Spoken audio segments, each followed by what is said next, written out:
Hello everyone, B Bachelor of Mathematics channel में आप सभी लोगों का स्वागत है। तो इससे पहले हम लोगों ने सिंधु घाटी सभ्यता से रिलेटेड क्वेश्चंस किए हैं और साथ ही साथ उससे पहले के क्वेश्चंस किए हैं। और इस हम लोग मेडीवल हिस्ट्री में गुलाम वंश को डिस्कस कर चुके हैं और उसके बाद में हम लोगों ने उसके अगले वंश को भी यानी खिलजी वंश को भी डिस्कस कर लिया था। तो उसी क्रम की सीरीज में आज हम लोग बात करने वाले हैं तुगलक वंश के बारे में। तो चलिए, तुगलक वंश से रिलेटेड जितने भी इम्पोर्टेंट क्वेश्चंस हैं वो सब के सब आज मैं आप लोगों को करा देता हूं। और हाँ, आप लोगों को बता दूं कि जितने भी ये क्वेश्चंस मैं ये कराता हूं, ये वाले क्वेश्चंस, ये सब ही ऑथेंटिक बुक से करा रहा हूं। ऑथेंटिक बुक से करा रहा हूं तो जिससे कि आप लोग क्या है कि इनके बुक में गलत होने की संभावना बिल्कुल ना के बराबर है। ठीक है, तो आप लोग इन क्वेश्चंस को अगर कर रहे हैं तो ये ना सोचिएगा कि इनमें से कोई भी चीज़ें क्या हो सकती हैं, गलत हो सकती हैं। ठीक है, तो ज़्यादा समय ना बर्बाद करते हुए बात करते हैं पहले क्वेश्चंस के बारे में। तो पहला क्वेश्चन कह रहा है, अलाउद्दीन खिलजी के निम्न सेनाध्यक्षों में से कौन सा तुगलक वंश का प्रथम सुल्तान बना था। तो आप सभी लोगों को पता है तुगलक वंश की जो स्थापना की थी वो गयासुद्दीन तुगलक ने की थी और उसका अन्य नाम जो था वो गाजी मलिक इसका नाम था। तो ऑप्शन नंबर ए जो है वो इसका राइट आंसर हो जाएगा। नेक्स्ट क्वेश्चन की बात करते हैं। तो नेक्स्ट क्वेश्चन लिखा है, गाजी मलिक किस वंश का संस्थापक था। तो अभी आप लोगों ने देखा गाजी मलिक जो था वो तुगलक वंश का संस्थापक था। ठीक है, इसी का दूसरा नाम जो है वो गयासुद्दीन तुगलक भी है। नेक्स्ट क्वेश्चन की बात करते हैं। थर्ड, कृषि को समुन्नत करने के लिए नहर खुदवाने के संदर्भ में 13वीं शताब्दी का निम्नलिखित में पहला शासक का श्रेय किसे दिया जाता है। ठीक है, तो याद रखिएगा कि इसके समय की दो बातें आप लोग याद रखिएगा कि सबसे ज़्यादा यानी 29 बार जो मंगोलों का आक्रमण हुआ था वो किसके समय में हुआ था, वो इन्हीं गयासुद्दीन तुगलक के ही समय में हुआ था। और साथ ही साथ इसने जो किया था वो भूमि को जो थी, जैसे मतलब जो जो हम लोग पढ़ रहे थे खिलजी वंश में, तो अलाउद्दीन खिलजी ने सारी भूमियाँ छीन ली थी। तो इसने जितनी भी भूमियाँ की थी उन सभी लोगों को वापस अमीरों में बांट दिया था। ठीक है, ये एक काम इसने किया था। और तीसरा काम इसने किया था कि जो खुदाई के लिए नहरों का निर्माण था, वो पहली बार नहरों का निर्माण जो था वो गयासुद्दीन तुगलक ने ही यानी गाजी मलिक ने ही शुरू करवाया था। ठीक है, तो ये तीन काम इसके याद रख लीजिएगा, इनसे कई बार क्वेश्चन बनते हैं। तो इसका जो राइट आंसर होगा वो इसका राइट आंसर होगा Ghiyasuddin Tughlaq. Option number C इसका राइट आंसर है। ठीक है, नेक्स्ट क्वेश्चन की बात करते हैं। तो नेक्स्ट क्वेश्चन देखिए, फोर्थ क्वेश्चन दिया है, किस वंश के सुल्तानों ने सबसे अधिक समय तक देश में राज्य किया था। तो आप सभी लोगों को पता है कि जो सबसे पहला वंश यानी जो गुलाम वंश आया था वो 1206 से लेकर के इसने 1290 ईस्वी तक शासन किया था। उसके बाद खिलजी वंश आया था, उसने 1290 से लेकर के 1320 तक शासन किया था। और उसके बाद में जो तुगलक वंश आया था उसने 1320 से लेकर के 1414 ईस्वी तक शासन किया था। यानी सबसे लंबा कार्यकाल जो था वो तुगलक वंश का ही था। तो इसका राइट आंसर जो होगा वो ऑप्शन नंबर डी, यहाँ पे तुगलक वंश सही होगा कि सुल्तानों में सबसे अधिक राज्य लंबा तुगलक वंश का था। फिफ्थ क्वेश्चन की बात करते हैं, दिल्ली सल्तनत का सर्वाधिक विद्वान शासक जो खगोल शास्त्र, गणित एवं आयुर्विज्ञान सहित अनेक विद्याओं में माहिर था।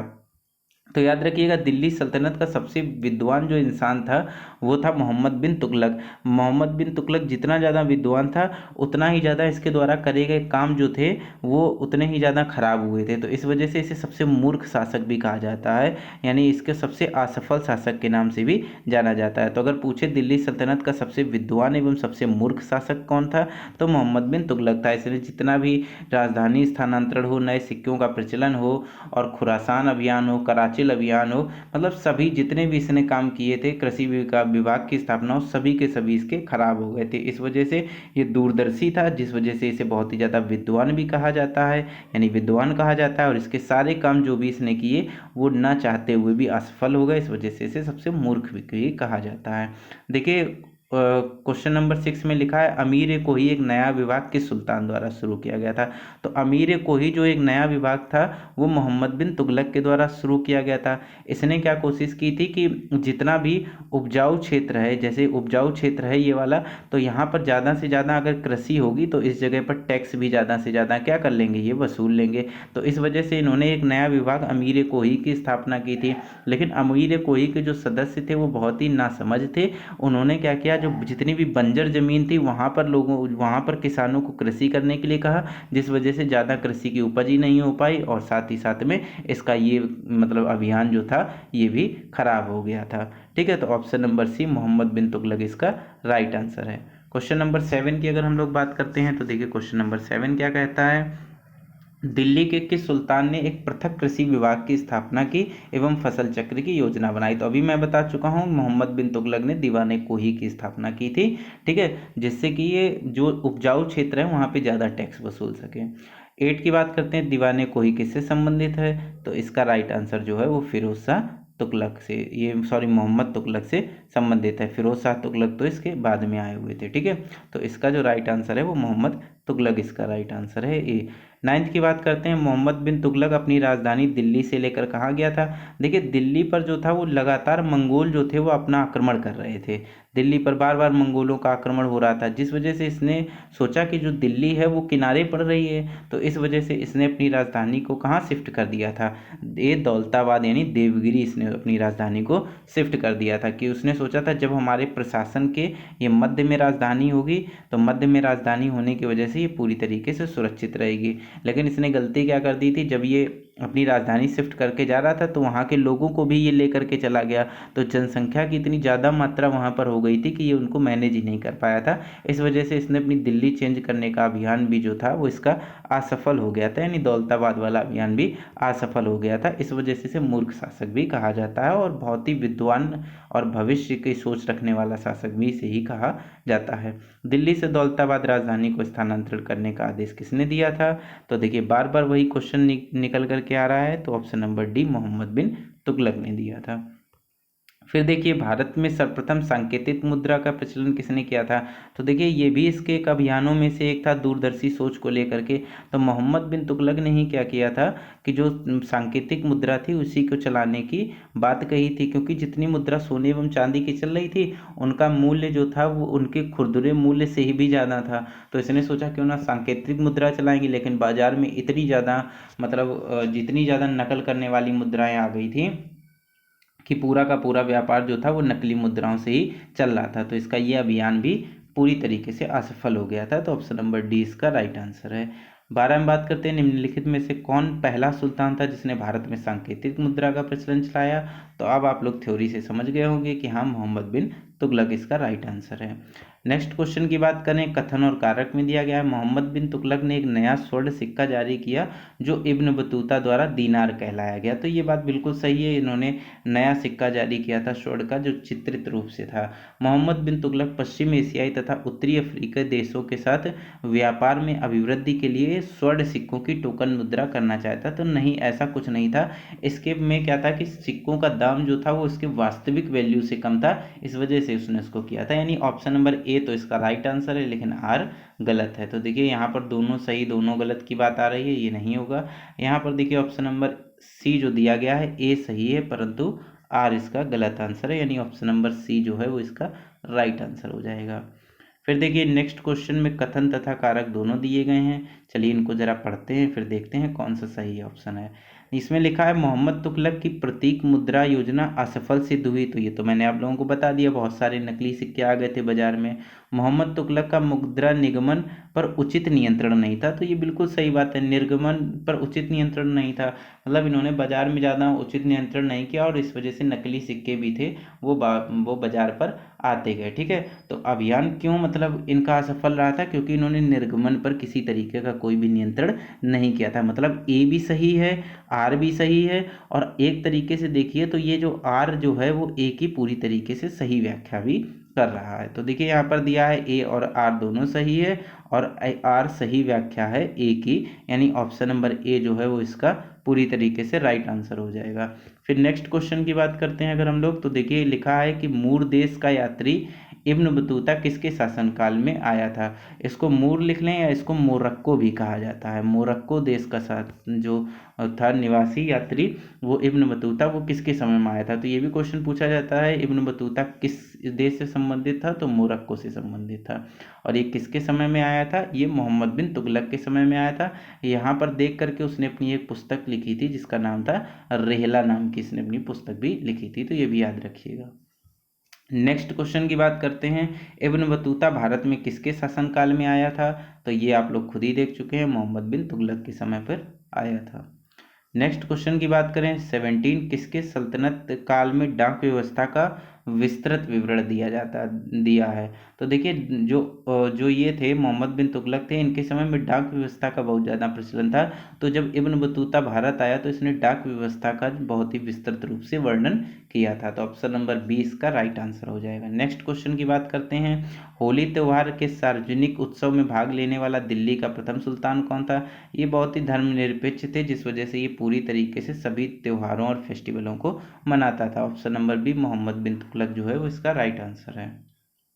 नेक्स्ट की बात कर रहे हैं। दिल्ली के किस मुस्लिम शासक के निधन पर इतिहासकार ने कहा राजा को प्रजा से मुक्ति मिली और उन्हें राजा से? तो देखिए इसके लमसम जितने भी अभियान थे मोहम्मद बिन तुगलक के, वो सभी असफल होते रहते थे, जिस वजह से क्या था कि जनता जो थी वो इनसे बहुत ज़्यादा परेशान हो गई थी। हालांकि ये जो काम कर रहा था वो गलत नहीं कर रहा था, ये दूरदर्शी शासक था, इसने सही किया था, लेकिन उस समय की परिस्थितियों में ये पूरी तरीके से नहीं ढल पाया। तो जब इसकी मृत्यु हुई तो एक इतिहासकार है जिनका नाम है बदायूनी, और बदायूनी ने इनकी मृत्यु पर कहा था कि इनकी मृत्यु पर राजा को प्रजा से तथा प्रजा को राजा से पूरी तरीके से मुक्ति मिल गई है। तो ऑप्शन नंबर बी जो है वो इसका राइट आंसर है। ठीक है, नेक्स्ट क्वेश्चन की बात करते हैं। तो नेक्स्ट क्वेश्चन लिखा है इतिहासकार बदायूनी ने किसकी मृत्यु पर कहा सुल्तान को अपनी प्रजा से और प्रजा को सुल्तान से मृत्यु मिल गई है? तो ये आप लोगों को बताया है मोहम्मद बिन तुगलक इसका राइट आंसर है। ठीक है, तो यहाँ पर देखिए इसमें लिखा है निम्नलिखित में से किस सुल्तान ने बेरोजगारों को रोजगार दिलवाया था? तो देखिए बेरोजगारों को रोजगार दिलवाने का काम जो था वो मोहम्मद बिन तुगलक ने किया था। ठीक है, जितने भी बेरोजगार लोग थे उनको रोजगार दिलाने का काम उनकी जो जितने भी मतलब अपने अंदर वो रखते थे, योग्यता रखते थे, उस हिसाब से उन्हें काम दिलाने का काम जो था वो मोहम्मद बिन तुगलक ने नहीं, बल्कि रुकिए जरा यहाँ गलती हो गई, यहाँ पे फिरोज शाह तुगलक ने ये काम करवाया था। ठीक है, तो ऑप्शन नंबर सी जो है वो राइट आंसर है। मोहम्मद बिन तुगलक के बाद फिरोज शाह तुगलक आए थे। फिर देखिए बेरोजगारों के सहायतार्थ दिल्ली में के निम्नलिखित सुल्तानों में से किसने रोजगार कार्यालय की स्थापना की थी? तो अभी मैंने बताया फिरोज शाह तुगलक जो है वो इसका राइट आंसर होगा। ठीक है, तो क्वेश्चन 23 की बात करते हैं। दिल्ली का सुल्तान जो दान दक्षिणा के बारे में काफ़ी ध्यान रखता था। ठीक है, तो याद रखिएगा कि एक ऐसा सुल्तान जो दान दक्षिणा के बारे में काफ़ी ज़्यादा वो मतलब ध्यान रखता था, तो उसने फिरोज शाह तुगलक था। इसने एक नया विभाग की स्थापना की थी जिसे बोलते हैं दीवान ए खैरात नाम से। ठीक है, तो ये क्या करता था कि दान दक्षिणा जितने भी भूखे लोग होते थे उन्हें पहनने के लिए कपड़ा तथा उन्हें खाने के लिए वह दान दिया करता था, जिससे वे अपना पेट भी भर सकें। तो फिरोज शाह तुगलक इसका बी राइट आंसर हो जाएगा। नेक्स्ट क्वेश्चन की बात करते हैं 24 की। तो लिखा है निम्नलिखित में से किस सुल्तान के दरबार में सबसे अधिक गुलाम थे? तो ऐसा माना जाता है कि फिरोज शाह तुगलक के दरबार में 1,80,000 जो दास थे वो थे, और इनके लिए उसने एक विभाग भी बनाया था जिसे बोला जाता था दीवाने बंदगान। ठीक है, तो दीवाने बंदगान नाम का इसने एक विभाग बनाया था जिसमें एक तकरीबन 1,80,000 जो गुलाम थे, यानी किसने किया था? फिरोज शाह तुगलक ने किया था। तो इसका right answer option number D Firoz Shah Tughlaq हो जाएगा। फिर देखिए अब 25 में लिखा है मध्यकालीन भारतीय राजाओं के संदर्भ में निम्नलिखित में से कौन सा कथन सही है? तो पहला लिखा है कि दीवान अलाउद्दीन खिलजी ने पहले एक अलग आर्य विभाग की स्थापना की। तो गलत है, ये जो आर्य विभाग है या अर्ज विभाग है इसकी स्थापना जो थी वो बलबन ने की थी। मैंने आप लोगों को पिछले जो मतलब वीडियोस में क्वेश्चन सॉल्व कराए हैं उसमें मैंने बताया था दीवान अर्ज विभाग की स्थापना बलबन ने की थी। बलबन ने अपनी सेना में घोड़ा दागने की पद्धति शुरू की थी। तो गलत है, हुलिया लिखने और घोड़ा दागने की जो मतलब व्यवस्था थी वो किसने शुरू की थी? अलाउद्दीन खिलजी ने शुरू की थी। मोहम्मद बिन तुगलक के बाद दिल्ली की गद्दी पर उसके चाचा बैठे? नहीं, अक्सर क्या होता था कि जब भी कोई आदमी मर जाता था तो उसका पुत्र बैठता था, लेकिन पहली बार ऐसा हुआ था कि मोहम्मद बिन तुगलक की मृत्यु के बाद जो उसका चचेरा भाई था वो उसकी जगह पर बैठा हुआ था। ठीक है, तो ये बात गलत है कि उसका किसी भी तरीके से कोई और नहीं बैठा था। फिर देखिए यहाँ पर लिखा है कि फिरोज शाह तुगलक ने गुलामों के लिए एक अलग विभाग स्थापित किया। तो जी हाँ, ये बिल्कुल सही है, अभी मैंने आपको बताया दीवाने बंदगान। तो ऑप्शन नंबर डी जो है वो इसका राइट आंसर हो जाएगा। फिर देखिए नेक्स्ट की बात करते हैं। तो 26 में लिखा है सर्वप्रथम लोक निर्माण विभाग की स्थापना किसने की थी? तो लोक निर्माण विभाग की स्थापना जो की थी वो फिरोज शाह तुगलक ने की थी। तो ऑप्शन नंबर डी जो है वो इसका राइट आंसर हो जाएगा। फिर 27 लिखा है दिल्ली का जो सुल्तान भारत में नहरों के सबसे बड़े जाल का निर्माण कराया था? तो देखिए अभी थोड़ी देर पहले मैंने बताया था जो गाजी मलिक था, इससे पहले हम लोगों ने बताया था। तो जो गाजी मलिक था उसने क्या किया था कि मतलब 2-3 काम किए थे, जिसमें मैंने बताया था नहरों का निर्माण भी किया था, ठीक है। लेकिन उसने नहरों का निर्माण तो कराया था, लेकिन बड़े स्तर पर या उसको और भी ज़्यादा आगे ले जा करके बहुत ही ज़्यादा प्रसिद्धि पाने वाला जो शासक था उसका नाम था हमारा फिरोज शाह तुगलक। तो ऑप्शन नंबर सी जो है वो उसका राइट आंसर हो जाएगा। नेक्स्ट क्वेश्चन की बात करते हैं 28 की। तो हक ए सर्ब अथवा सिंचाई कर लगाने वाला दिल्ली का प्रथम सुल्तान कौन था? तो उसने सोचा था कि किसी तरीके से नहरों का निर्माण करा दिया जाए और उसके पश्चात उसी पर वो टैक्स लगा करके अपने राज्य की आय में वृद्धि कर सकता है, जिस वजह से उसने एक नए विभाग हक ए सर्ब नाम की स्थापना की थी, जो कि सिंचाई पर कर लेने का काम किया करता था। तो इसकी स्थापना जो कराई थी वो option number D Firoz Shah Tughlaq ने कराई थी। तो ऑप्शन नंबर डी इसका राइट आंसर है। 29 की अगर हम लोग बात करें तो 29 में लिखा है दिल्ली के किस सुल्तान ने ब्राह्मणों पर भी जजिया कर लगाया था? तो हालांकि ये एक क्रूर शासक था, जिसने क्या किया था कि जो मुस्लिम थे उनको सभी लोगों को हज यात्रा जाने के लिए कहा था, हज यात्रा के लिए कहा था, और जितने भी जो हिंदू थे उन सभी के ऊपर जजिया कर लगाया था, ठीक है। तो ये जो शासक था ये था फिरोज शाह तुगलक। तो ऑप्शन नंबर बी जो है वो इसका राइट आंसर हो जाएगा। फिर देखिए लिखा है निम्नलिखित में से कुछ सुल्तान ने फलों की गुणवत्ता को सुधारने के लिए उपाय किए थे? तो याद रखिएगा इसने 1200 तकरीबन 1200 बागवान जो थे वो बनवाए थे, जिस वजह से क्या हो जाए फलों की गुणवत्ता में सुधार हो जाए, फूलों की गुणवत्ता में सुधार हो जाए। तो इससे रिलेटेड काम इसने 1200 बागवान बनवाए थे और लमसम 300 जो नए नगर थे उनकी भी स्थापना कराई थी। किसने कराई थी? फिरोज शाह तुगलक ने कराई थी। तो इसका जो राइट आंसर हो जाएगा वो हो जाएगा हमारा option number B Firoz Shah Tughlaq. Next question की बात करते हैं तो 31 लिखा है टोपरा तथा मेरठ से 2 अशोक स्तंभ लेख दिल्ली कौन लाया था? ठीक है, तो याद रखिएगा इसने जब अपना दक्षिण अभियान किया था या उत्तर से लेकर के दक्षिण पर जब ये अभियान कर रहा था, तो उस समय उसने अशोक के स्तंभों को वहां से उखड़वा करके और इसने दिल्ली स्थापित करवा दिया था फिरोज शाह तुगलक ने। ठीक है, तो यार इसको भी याद रखिएगा, अशोक के स्तंभों को टोपरा तथा मेरठ से दिल्ली कौन लेकर के आया था? तो ऑप्शन बी फिरोज शाह तुगलक इसका राइट आंसर हो जाएगा। 32 की बात करें, दिल्ली का कौन सा सुल्तान अशोक स्तंभ को दिल्ली लाया था? तो अभी मैंने बताया था दक्षिण विजय और पूर्वी विजय के दौरान पे ऐसा फिरोज शाह तुगलक ने किया था। तो ऑप्शन नंबर ए जो है वो इसका राइट आंसर हो जाएगा। नेक्स्ट क्वेश्चन की अच्छा हम लोग बात करते हैं। तो नेक्स्ट क्वेश्चन में देखिए 33 में लिखा है दिल्ली के किस सुल्तान ने इस उद्देश्य से एक अनुवाद विभाग की स्थापना की थी कि उससे दोनों संप्रदायों के लोग एक दूसरे के विचारों को बेहतर तरीके से समझ सकेंगे। हालांकि इसने सांप्रदायिक नीति चलाई थी जिसमें इसने हिंदुओं के ऊपर जजिया कर लगवाया था, फिर भी इसने एक ऐसा अनुवाद विभाग बनाया था जिससे ये हिंदुओं के जितने भी ग्रंथ हैं उनको अनुवादित कर सके और इससे वो क्या करे उनसे भी कुछ सीख सके या लोग जो हैं वो एक दूसरे के धर्मों के बारे में ज़्यादा से ज़्यादा जान सके। तो option number B Firoz Shah Tughlaq इसका राइट आंसर हो जाएगा। राज्य के खर्च पर हज की व्यवस्था करने वाला पहला भारतीय कौन था? तो देखिए पहले इसका एक्सप्लेनेशन मैंने दे दिया है। तो option number B Firoz Shah Tughlaq इसका राइट आंसर हो जाएगा। फिरोज शाह तुगलक द्वारा स्थापित दारुल सफ़ा क्या था? तो याद रखिएगा इसने एक खैराती अस्पताल बनाया था जहाँ पर फ्री में इलाज जो था वो मरीजों का किया जाता था, जिसे दारुल सफ़ा के नाम से कहा जाता है। तो ऑप्शन नंबर बी एक खैराती अस्पताल जो हो जाएगा वो इसका राइट आंसर हो जाएगा। नेक्स्ट क्वेश्चन की बात करते हैं 36, दिल्ली सल्तनत के तुगलक राजवंश का अंतिम शासक निम्नलिखित में से कौन था? तो याद रखिएगा अंतिम जो शासक था वो नसीरुद्दीन महमूद था। ठीक है, नसीरुद्दीन महमूद था। ये इसमें काफ़ी इंपॉर्टेंट है। क्यों इंपॉर्टेंट है? इसके बारे में केवल एक ही चीज़ इंपॉर्टेंट है कि इसके समय में 1398 ईस्वी में तैमूर का आक्रमण किया गया था, तैमूर के द्वारा आक्रमण किया गया था। तो ऑप्शन नंबर सी जो है नसीरुद्दीन महमूद इसका राइट आंसर है। ठीक है, फिर देखिए यहाँ लिखा है तैमूर के ने किसके शासनकाल में आक्रमण किया था? तो अभी मैंने बताया नसरुद्दीन महमूद के काल में। तो लेकिन यहाँ पर ना तो ये सही है, ना ये सही, ना ये सही, ना ये सही। तो देखिए इसमें कोई भी ऑप्शन सही नहीं दिया है, इसमें सही आंसर होना चाहिए नसरुद्दीन महमूद। नसरुद्दीन महमूद जो है वो इसका राइट आंसर होना चाहिए। ठीक है, तो इसमें कोई भी ऑप्शन सही नहीं दिया है, तो ये फिलहाल सॉरी ऑप्शन इसके जितने भी हैं वो सारे गलत हैं। आप लोग याद रखिएगा नसरुद्दीन महमूद के समय में 1398 में आक्रमण हुआ था। फिर नेक्स्ट देखिए तैमूर लंग ने किस वर्ष में आक्रमण किया था? तो अभी मैंने आप लोगों को बताया 1398 में नसरुद्दीन महमूद के समय में इसने आक्रमण किया था। तो 38 का ऑप्शन नंबर बी जो है वो राइट हो जाएगा। तैमूर के आक्रमण के बाद भारत में किस वंश का राज्य स्थापित हो गया? तो याद रखिएगा, तैमूर के आक्रमण के बाद में जो अगला राजवंश आया था उसका नाम था सैयद वंश, और सैयद वंश की स्थापना जो थी वो किसने की थी? खिज्र खान ने की थी। ठीक है, किसने की थी? खिज्र खान ने की थी। ठीक है, तो ऑप्शन नंबर बी जो है वो इसका राइट आंसर हो जाएगा। ज़्यादा समय बर्बाद नहीं करता हूँ, जल्दी जल्दी चीज़ें कराता हूँ जिससे चीज़ें आप लोगों को याद रहे। तो देखिए, निम्नलिखित में इसको उनके कालानुक्रम के क्रमबद्ध रूप से व्यवस्थित कीजिए। तो देखिए आया इसमें रुकनुद्दीन आया, और मोहम्मद मुबारक खां आया, फिर फिरोज शाह तुगलक, फिर आलम शाह आया है।